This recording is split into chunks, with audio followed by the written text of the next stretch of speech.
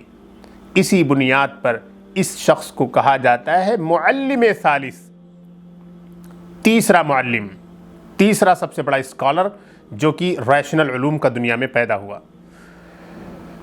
ابن سینا کے بعد تو سارے کے سارے لوگ کیا ہو گئے؟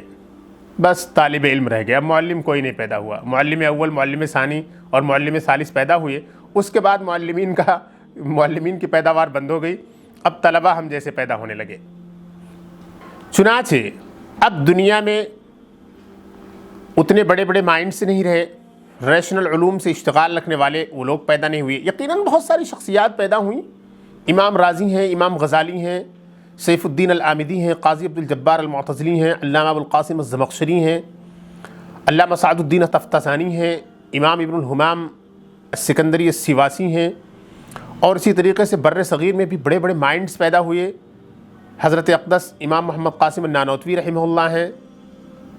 تو یہ بہت بڑے بڑے دماغ پیدا ہوئے انفیکٹ اسلامک ہسٹری میں، لاجیکل علوم کے، منطقی علوم کے، علوم عقلیہ کے، لیکن جن کو معلمین کا درجہ دیا جاتا ہے، اس فن کے اصل مرتبین کا جو درجہ دیا جاتا ہے، وہ جو ہے ابن سینا پر آ کر ختم ہو جاتا ہے۔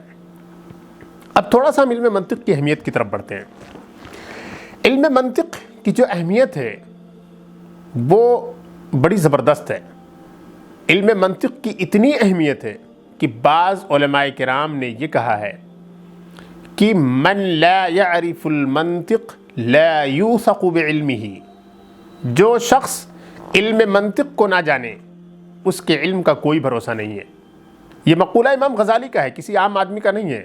امام غزالی جن کو ہم حجت الاسلام کہتے ہیں، حجت الاسلام امام الغزالی نور اللہ مرقدہ فرماتے ہیں من لا يعرف المنطق لا يوثق بعلمه، جو انسان منطق نہیں جانتا اس کے علم کا کوئی بھروسہ ہی نہیں ہے۔ کیوں بھروسہ نہیں ہے؟ کیونکہ انسان کے پاس سب سے اہم چیز عقل ہے۔ کوئی بھی جب علم آتا ہے، جب اس کو اسٹرکٹلی عقلی بنیادوں پر ہم نہیں ناپ پائیں گے، اس کو ایسس نہیں کریں گے، تب تک وہ چیز قابل قبول نہیں ہوگی۔ بہت سے لوگوں نے امام غزالی کی اس بات پر اعتراض کیا ہے، کہتے ہیں کہ بڑے بڑے محدثین دنیا میں پیدا ہوئے، ان کو منطق سے کوئی سروکار نہیں تھا، منطق کا ان کو ادنا بھی علم نہیں تھا، اس کے باوجود بھی ان حضرات نے اپنے میدانوں میں بڑے کارنامے انجام دیے۔ تو امام غزالی کی یہ بات بالکل درست نہیں ہے۔ بھائی امام بخاری کہاں منطق کے ماہر تھے، لیکن کتنا بڑا انہوں نے علمی کارنامہ انجام دیا۔ امام مسلم نے کتنا بڑا کارنامہ انجام دیا۔ بڑے بڑے ائمہ لغت پیدا ہوئے، ان کے ہاں منطق کی کوئی اہمیت نہیں تھی، وہ منطق نہیں جانتے تھے، حالانکہ انہوں نے بڑے بڑے کارنامے انجام دیے ہیں۔ تو یہ جملہ، یہ کہنا کہ اس کے علم کا کوئی بھروسہ نہیں ہے، یہ درست نہیں ہے۔ امام غزالی کے اس جملے پر یہ اعتراض ہے۔ علوم جو نقلی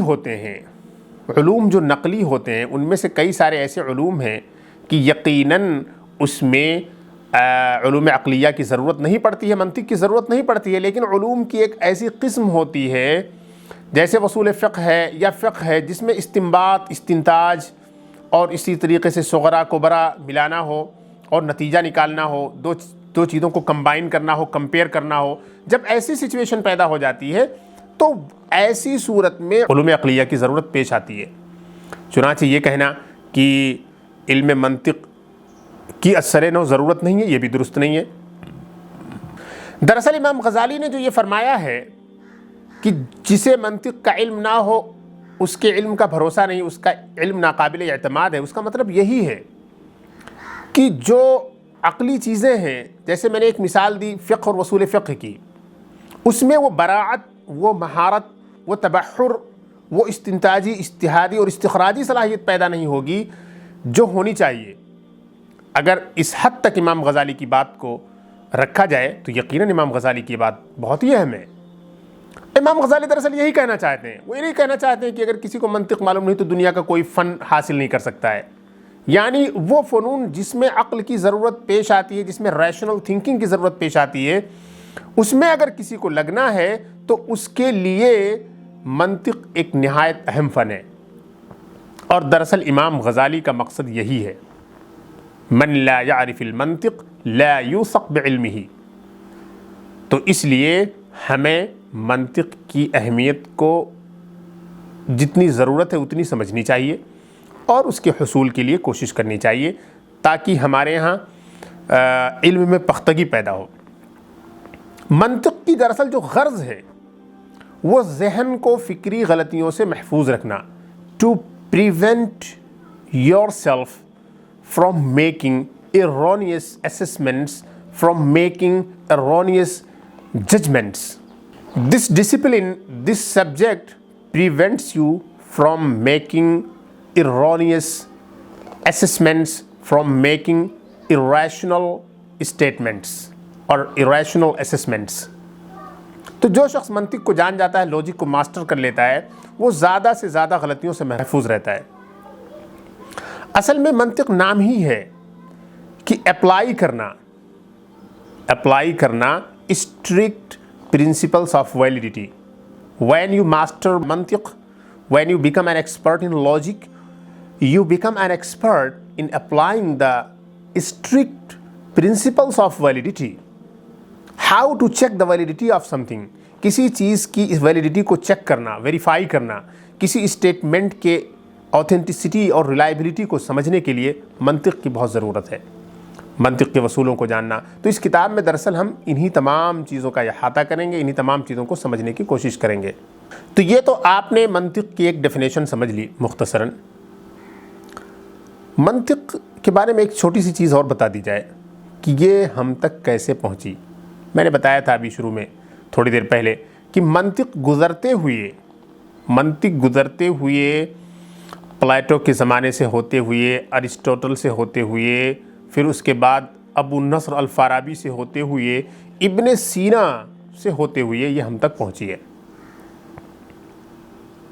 میں نے آپ کو شروع میں ایک پوائنٹ بتایا تھا، وہ پوائنٹ یہ ہے کہ مسلمانوں نے جس چیز کو بھی لیا اس چیز کو جوں کا تو نہیں لیا، انہوں نے اسلامائز کیا. انہوں نے لوجک کو بھی لیا، لیکن لوجک یعنی جو منطق ہے اس کو لیا تو جوں کا تو نہیں لے لیا، انہوں نے کچھ چینجز کیے اس میں. مسلمانوں نے اڈاپٹ بھی کیا اور اڈیپٹ بھی کیا. The Muslim thinkers adopted the Greek philosophy, the Roman philosophy, the Roman logic, the Greek logic, but at the same time they adapted. They adapted meaning they modified it. They brought some changes into it. They brought some important modifications into this to fit it into the best Islamic context. تو اصل میں یہ بہت اہم چیز ہے. مسلمانوں کی ایک بڑی خصوصیت رہی ہے کہ وہ جب لیتے ہیں تو اس کا اسلامائزیشن کرتے ہیں. They do a complete Islamization of the subject and discipline.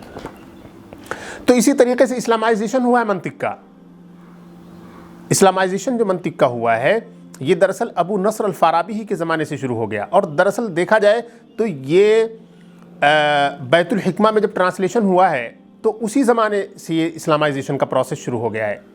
بیت الحکمہ میں جو اکیڈمی تھی جس کا ایک بنیادی کام تھا ٹرانسلیشن، پرانے تمام جو علوم تھے ان تمام علوم کا ٹرانسلیشن، اس میں اس دور ہی سے دراصل اسلامائزیشن کا پروسیس شروع ہو گیا. اب ہوتے ہوئے ابو نصر الفارابی کے زمانے سے ہوتے ہوئے، ابن سینا کے زمانے سے ہوتے ہوئے ہم تک جو یہ تمام چیزیں پہنچی ہیں یہ اسلامائزڈ انداز میں پہنچی ہیں. مسلمانوں نے جوں کا توں جو ہے پلیٹو اور ارسطوٹل کی تمام چیزوں کو نہیں رکھا. بہت سی چیزیں ہیں، بنیاد بھی آپ کہہ سکتے ہیں وہ ہے، but they brought many changes. They introduced many concepts. They introduced many rational areas. Even they adopted a different style of presentation of logic. Logic کو پیش کرنے کے لیے بہت سی طریقے جو انہوں نے مسلمانوں نے ایجاد کیے. اسٹائل آف پریزنٹیشن ان کی مختلف ہے، یہاں تک کہ ان کی اصطلاحات مختلف ہیں مسلمانوں کی. تصور اور تصدیق مثلا ایک اصطلاح ہے، اس کے بارے میں ایک بڑی لمبی بحث ہے کہ تصور و تصدیق ہیں کیا. میں انشاءاللہ کچھ تفصیل دوں گا کتاب شروع کرتے ہوئے کہ تصور اور تصدیق ہوتے کیا ہیں، تصور اور تصدیق ہوتے کیا ہیں، اس سلسلے میں انشاءاللہ آپ کو تفصیلی گفتگو پیش کروں گا۔ علم منطق سے متعلق ایک چیز بہت ضروری ہے جاننا، اور وہ یہ ہے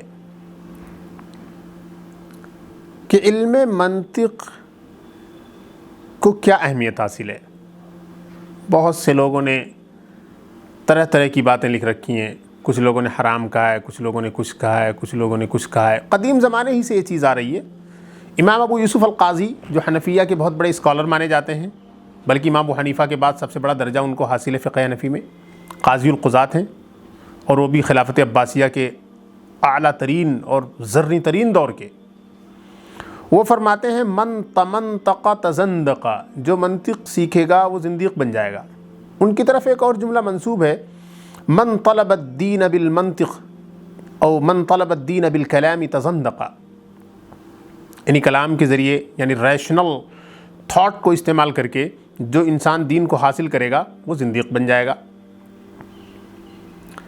امام شافعی نے فرمایا کہ جو انسان منطق سیکھے یا کلامی علوم سیکھے یا عقلی علوم سیکھے، اس کو گھوڑے گدھے یا اونٹ پر بٹھا کر پورے شہر میں گھمایا جائے اور اس کو سزا دی جائے اور اعلان کیا جائے کہ یہ اس کے علوم عقلیہ سیکھنے کی سزا ہے۔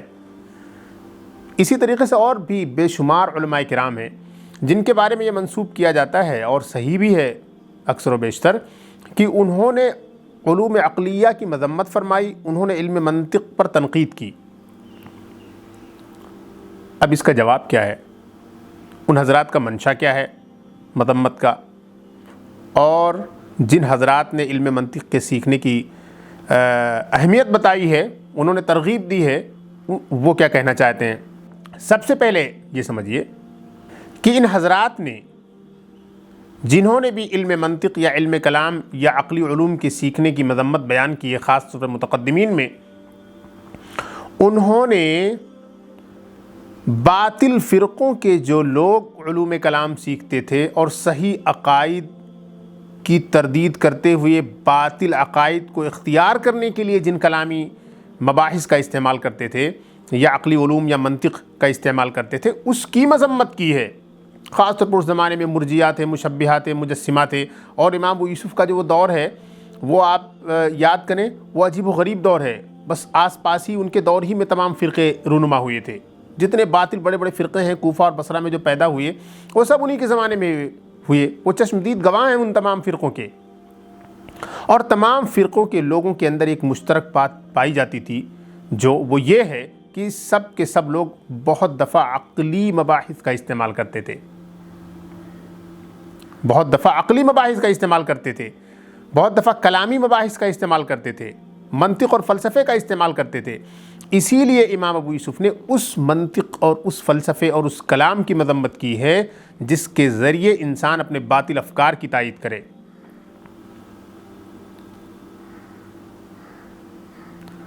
بڑی فیصلہ کن گفتگو کی ہے امام غزالی رحمۃ اللہ علیہ نے اس موضوع پر۔ امام غزالی نے اس کو واجب علی الکفایہ قرار دیا ہے۔ امام غزالی حجت الاسلام الامام الغزالی اس کو واجب علی الکفایہ قرار دیا ہے، اس کو فرض کفایہ قرار دیا ہے۔ وہ کہتے ہیں کہ اگر آپ علم منطق حاصل نہیں کریں گے تو جو عقلی اعتراضات یا کلامی اعتراضات یا فلسفیکل جو آبجیکشنز اسلام کے خلاف کیے جا رہے ہیں، آپ اس کا جواب کیسے دے سکیں گے؟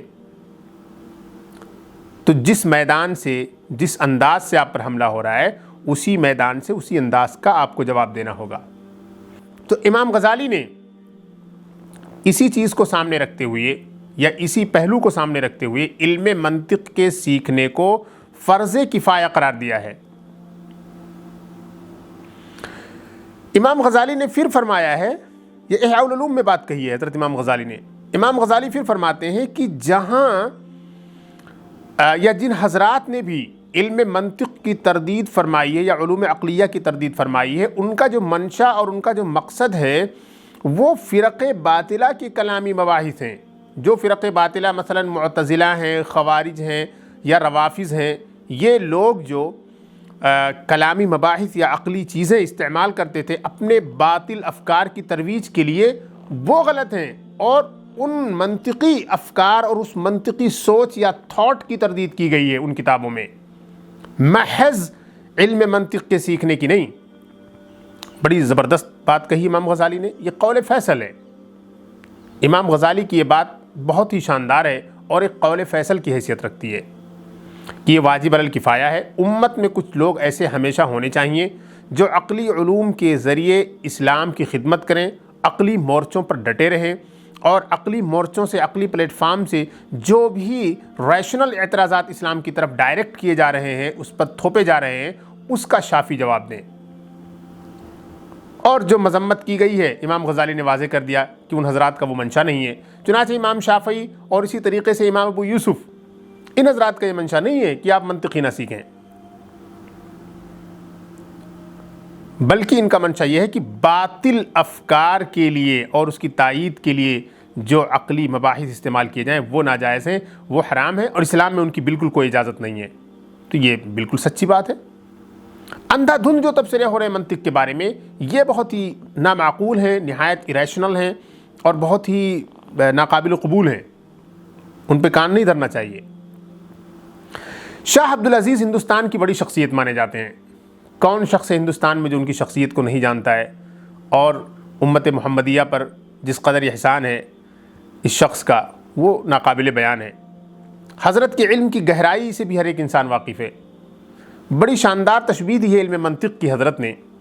حضرت فرماتے ہیں کہ علم منطق ایک بندوق اور تلوار کی طرح ہے۔ بندوق اور تلوار جیسے ہے، وہ اسی طریقے سے علم منطق ہے۔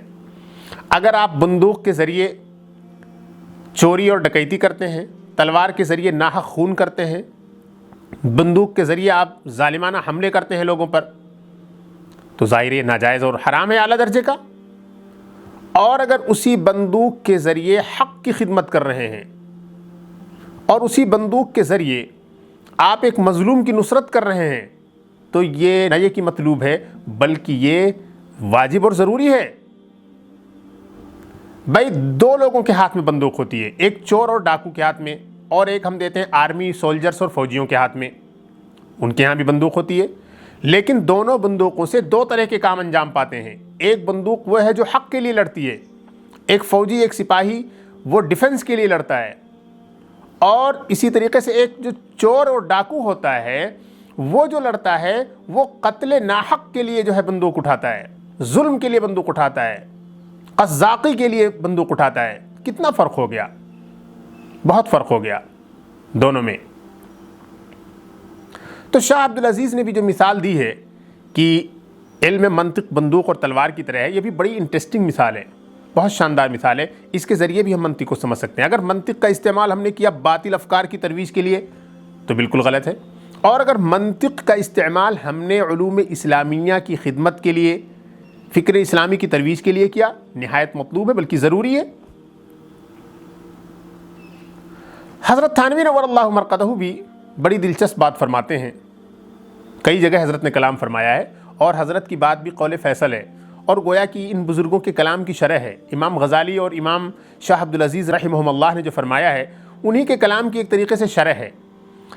حضرت فرماتے ہیں کہ اگر آپ علم منطق اس لیے حاصل کر رہے ہیں تاکہ استدلال میں، استنتاج میں اور استنباط میں آپ کو سہولت ہو، لاجیکل ڈیڈکشنز جو ہیں، یعنی چیزوں کے سمجھنے میں آپ کو سہولت ہو رہی ہے استدلال میں، تو بالکل مطلوب ہے، آپ کے لیے سیکھنا بہت اہم ہے۔ منطق کو آپ سیکھیں تاکہ آپ اس کے ذریعے دیگر علوم کو اچھی طرح سے سمجھ سکیں۔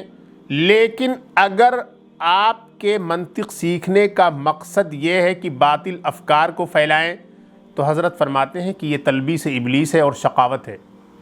تو ایک چیز جو نہایت مطلوب تھی، ہماری نیت بدلنے سے، ہمارا منہج بدلنے سے، ہمارے انداز کے بدلنے سے، وہی چیز نہایت مذموم بن گئی۔ منطق کو صحیح مقصد کے لیے استعمال کیا جائے تو یہ بالکل شرعی چیز ہے، دینی چیز ہے، اسلام میں مطلوب ہے۔ بلا دیکھیے امام غزالی نے، امام رازی نے، سیف الدین العامدی وغیرہ نے، امام ابو الحسن اشعری وغیرہ نے یہ سب کارنامے انجام دیے ہیں، کتنے حیرت انگیز کارنامے ہیں۔ اور خود اللہ تعالیٰ نے قرآن مجید میں باضابطہ بار بار افلا یعقلون، وہ عقل نہیں رکھتے، عقل کا بار بار استعمال کیا ہے۔ عقل انسان کے پاس بہت بڑی نعمت ہے، بلکہ سب سے بڑی نعمت اللہ تعالیٰ نے جو انسان کو دی ہے وہ عقل ہے، ریشنلٹی ہے۔ انسان کے پاس جو سب سے بڑی چیز، سب سے بڑی نعمت، سب سے بڑا عطیہ خداوندی ہے وہ اس کا عقل ہے۔ ریشنلائز جو کرتا ہے چیزوں کو، کون سی چیز غلط ہے، کون سی چیز غلط نہیں ہے، کون سی چیز درست ہے، کون سی چیز قابل قبول ہے، کون سی چیز ناقابل قبول ہے، یہ جو وصف ہے انسان کا، یہ سب سے بڑا وصف ہے۔ اسی کے ذریعے وہ تمام چیزوں میں امتیاز کرتا ہے۔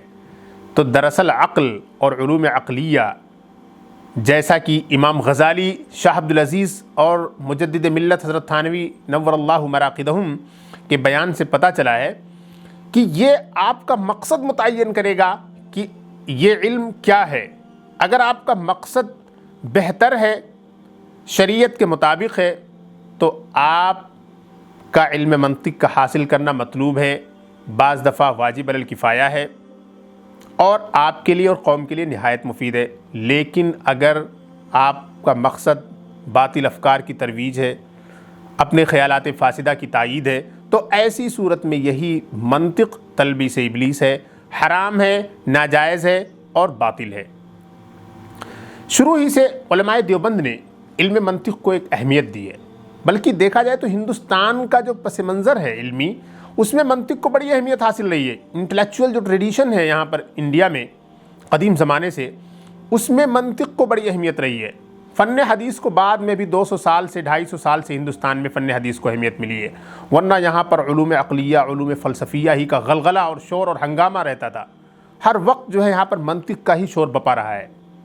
لیکن شاہ ولی اللہ نے اور دیگر بڑے بڑے محدثین نے اور پھر علماء دیوبند نے علوم عقلیہ کے ساتھ ساتھ علوم نقلیہ کو بھی بڑی اہمیت دی۔ تو خیر، علوم نقلیہ کا جب ایک بہت بڑا ادارہ دیوبند کی شکل میں قائم ہوا تو یہاں پر علوم عقلیہ کو نظر انداز نہیں کیا گیا۔ شروع دور اگر دیکھا جائے دیوبندی علماء کا، تو انہوں نے علوم عقلیہ کو بڑی اہمیت دی۔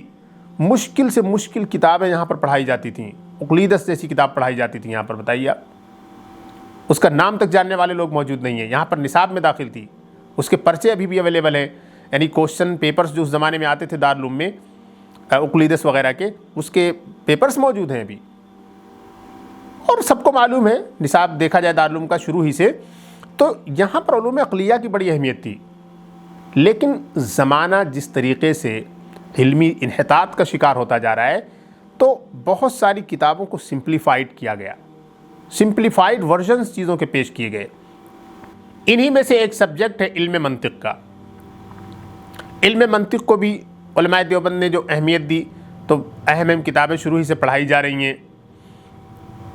ایک کتاب بہت ہی آسان پڑھائی جاتی تھی، تیسیر المنطق۔ تیسیر المنطق کا آسان اور تسہیل شدہ جو ورژن ہے، وہ مفتی سعید صاحب کی آسان منطق ہے۔ انہوں نے آسان انداز میں اس منطق کو پیش کرنے کی کوشش کی ہے۔ انشاءاللہ ہم جلدی آسان منطق کو شروع کریں گے اور دیکھیں گے کہ یہ کس انداز کی ڈسپلن ہے، کس انداز کا سبجیکٹ ہے، اس میں ہم کیا چیز لرن کریں گے، ریشنل تھاٹ جو لاجک میں ہے وہ کس انداز کا ہوتا ہے۔ انشاءاللہ ہم کافی کچھ چیزیں سیکھیں گے۔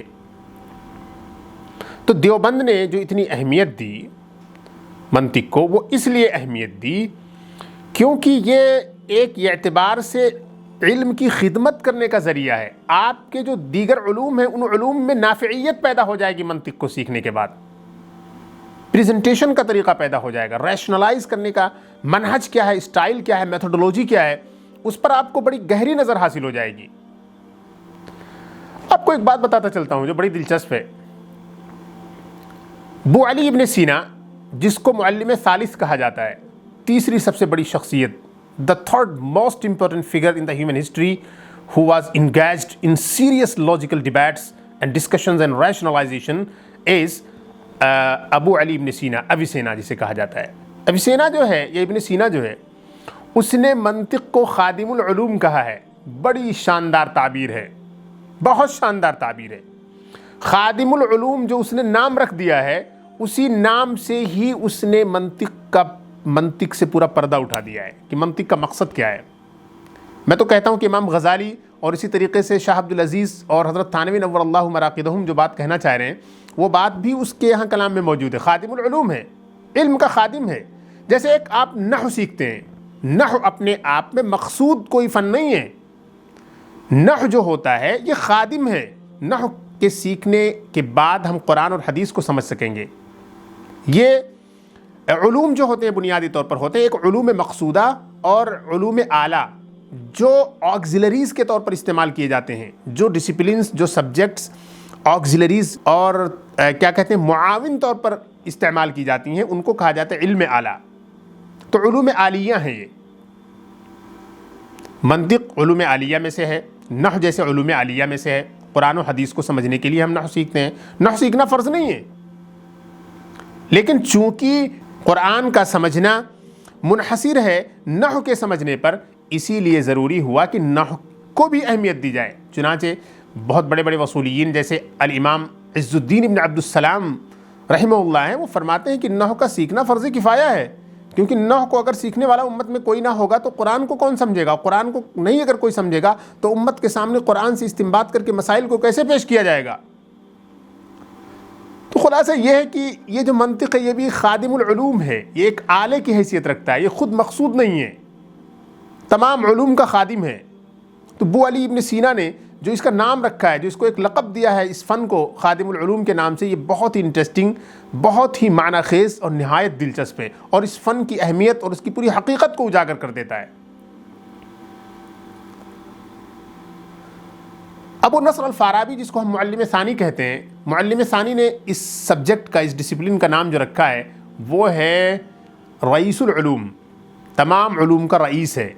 انہوں نے بہت زیادہ اس کو اہمیت دے دی ہے، لیکن مجھے نام کے اعتبار سے اگر غور کیا جائے تو میرے لیے سب سے زیادہ قابل قبول جو خادم العلوم ہے، جو کوئن کیا ہے، وضع کیا ہے، ڈیزائن کیا ہے ابو علی ابن سینا نے، یہ مجھے بہت پسند ہے، کیونکہ اس فن کی جو حقیقت اور ماہیت، اس کی ضرورت، اس کی اہمیت، اس کی قدر و قیمت، تمام چیزوں کو خادم العلوم لیے ہوئی ہے۔ تو خلاصہ یہ ہے میرے بھائیوں کہ ہمیں علم منطق کو جس نیت سے پڑھنا ہے وہ یہ ہے کہ اس کو ہم بطور اعلیٰ استعمال کریں، قرآن، حدیث اور دیگر علوم جو ہیں، دیگر مباحث ہیں، اس میں خادم کے طور پر استعمال کریں، ایک ٹول کے طور پر استعمال کریں، آکزیلری کے طور پر استعمال کریں، ایک ہیلپنگ سبجیکٹ کے طور پر ہم اس کو استعمال کریں۔ یہ علوم مقصودہ میں سے نہیں ہے، یہ علم اعلیٰ ہے، آکزیلری ہے یہ، تو اس کو اسی ناحیے سے ہم پڑھیں، انشاءاللہ اس میں کوئی پریشانی نہیں ہوگی۔ بھلا دیکھیے حضرت نانوتوی رحمہ اللہ سے کون ناواقف ہے؟ کتنی بڑی بڑی خدمات دی ہیں، کتنے بڑے بڑے مناظرے ہوئے ہیں، کتنی بڑی بڑی ڈیبیٹس ہوئی ہیں جو ہسٹوریکل امپورٹنس کی حامل ہیں۔ یہ جو تاریخی ڈیبیٹس ہیں، ہسٹوریکل جو اہم اہم کارنامے ہیں، اچیومنٹس ہیں اور مناظرات ہیں، ان کی کس قدر اہمیت ہے ہندوستان کی تاریخ میں، خاص طور پر کیا کہتے ہیں ادیان کے سمجھنے میں۔ ادیان، تقابل ادیان جو کہتے ہیں، تقابل ادیان کے موضوع پر کتنی اہمیت کے حامل ہیں یہ۔ میلے خدا شناسی دیکھیے کس قدر جو ہے اہمیت کا حامل ہے۔ حضرت نانوتوی کی جتنی چیزیں آپ دیکھیں گے دراصل تو ان تمام چیزوں میں علوم عقلیہ کی بڑی کیا کہتے ہیں جامعیت پائی جاتی ہے، بڑی گہرائی پائی جاتی ہے۔ دراصل حضرت نانوتوی پر علوم عقلیہ کا بہت زیادہ بے پناہ غلبہ تھا۔ تو علوم عقلیہ شروع ہی سے دیوبند کے یہاں بڑی اہمیت کی نظر سے دیکھے گئے، اور بانیان دیوبند میں خاص طور پر حضرت نانوتوی ہیں، حضرت شیخ الہند ہیں، اور اسی طریقے سے حضرت تھانوی نور اللہ مراقدہم ہیں، اور اس کے بعد ایک تعداد ہے علامہ ابراہیم بلیاوی ہیں، مولانا قاری محمد طیب ہیں، اور اسی طریقے سے جو ایک کیا کہتے ہیں کہکشاں ہے علماء کرام کا، جو اس فن کو بہت اہمیت دیتے تھے، اس فن کی ترویج کرتے تھے، لیکن ان کے مقاصد جمیل تھے۔ قاری طیب صاحب کی کتاب مطالعہ کریں، خطبات حکیم الاسلام دیکھیں، کیا خزانہ ہے۔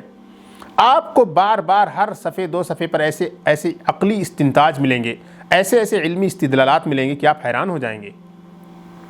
پڑھیں تو ذرا آپ ان چیزوں کو۔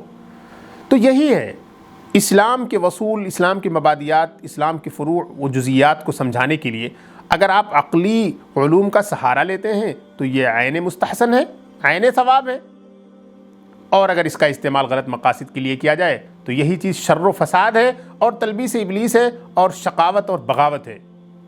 تو خلاصہ یہ ہے کہ یہ ہمارا مقصد، ہماری نیت، ہمارا منہج طے کرے گا کہ منطق ہمارے لیے سیکھنا صحیح ہے یا نہیں۔ ہماری نیت صحیح ہے، ہمارا مقصد درست ہے، خوب منطق سیکھو. ہماری نیت درست نہیں ہے یا ہم منطق کو سیکھنے کے اہل نہیں ہیں یا منطق ہم سے سیکھی نہیں جا سکتی تو چھوڑو، کوئی اور چیز حاصل کرو. یہ میں نے مختصر گفتگو کی ہے علم منطق سے متعلق. میرے ذہن میں اور بھی بہت ساری چیزیں ہیں، لیکن آپ لوگوں کا جو مستویٰ ہے، آپ لوگوں کا جو لیول ہے، اس کے حساب سے میں نے کچھ باتیں بتائی ہیں. انشاءاللہ منطق سے متعلق اس کا جو ہسٹوریکل بیک گراؤنڈ ہے، اس کی جو امپورٹنس ہے، اور خاص طور پر ابن تیمیہ کے آنے سے، ابن تیمیہ کے بعد سے جو منطق کے تئیں ایک نیا رجحان پیدا ہوا ہے، چونکہ انہوں نے منطقیوں کے خلاف ایک کتاب لکھی ہے، بڑی تفصیلی کتاب لکھی ہے، الرد علی المنطقیین. تو اس زاویے سے بھی ہم کچھ گفتگو کریں گے، لیکن ابھی اتنی گفتگو آپ کے لیے میرا خیال ہے مناسب ہے، کافی ہے، شافی ہے. اس کو آپ اچھی طریقے سے سنیں، بغور سنیں، نوٹس بنائیں، اور جو سوالات آپ کے ذہن میں پیدا ہوں وہ ہم سے پوچھیں. انشاءاللہ اس کے جواب دینے کی کوشش کی جائے گی. امید ہے کہ یہ ساری چیزیں آپ کے لیے انشاءاللہ مفید ثابت ہوں گی اور منطق کو سیکھنے میں معاون ثابت ہوں گی. وآخر دعوانا الحمد للہ رب العالمین.